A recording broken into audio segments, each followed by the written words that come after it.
Shalom, selamat pagi Bapak Ibu Saudara-saudara yang dikasihi oleh Tuhan Yesus Kristus. Firman Tuhan di dalam hari Sabtu ini kita akan baca dari Roma 12 ayat 17, 18, 19, 20 dan 21.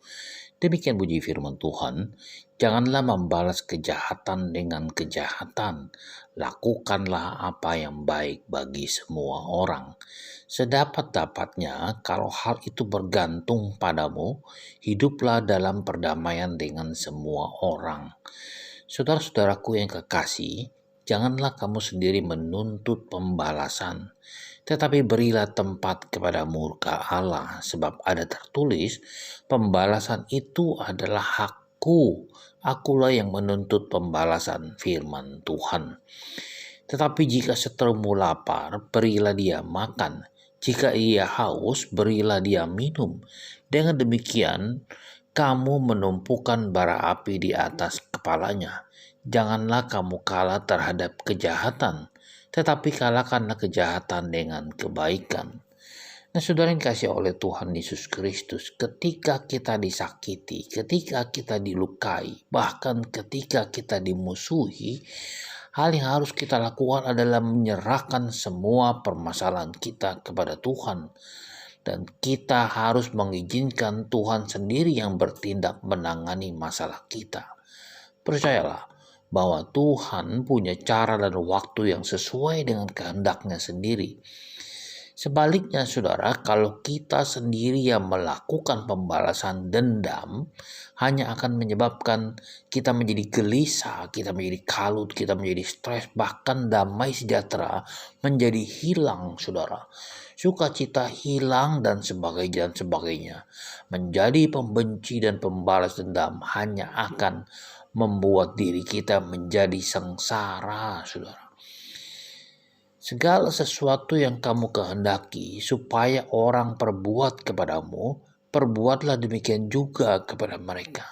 Demikian firman Tuhan dari Matius 7 ayat 12. Jika kita ingin mendapatkan perlakuan yang baik dari orang lain, maka kita harus memperlakukan orang lain pun dengan baik, saudara.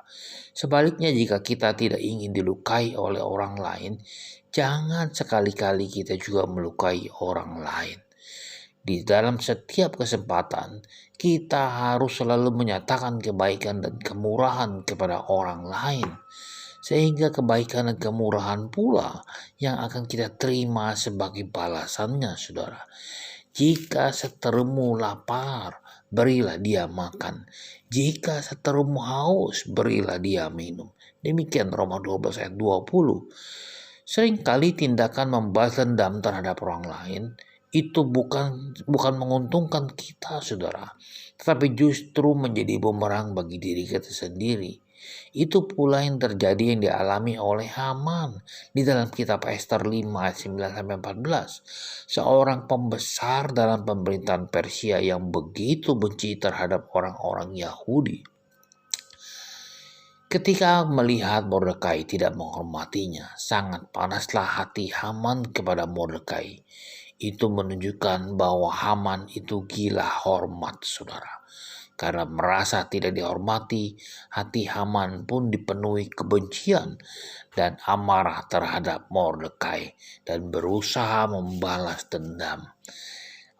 Haman memerintahkan kepada orang untuk membuat tiang setinggi 50 hasta.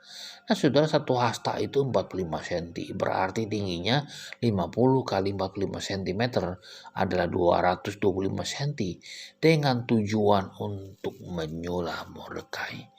Nah, saudara, singkat cerita, justru yang disulah di atas tiang itu bukannya Mordekai, tetapi Haman sendiri.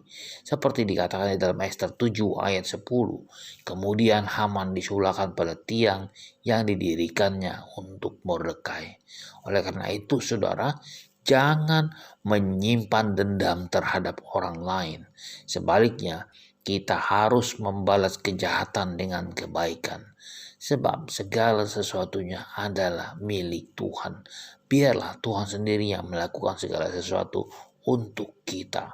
Selamat pagi, selamat berkarya, dan Tuhan berkati.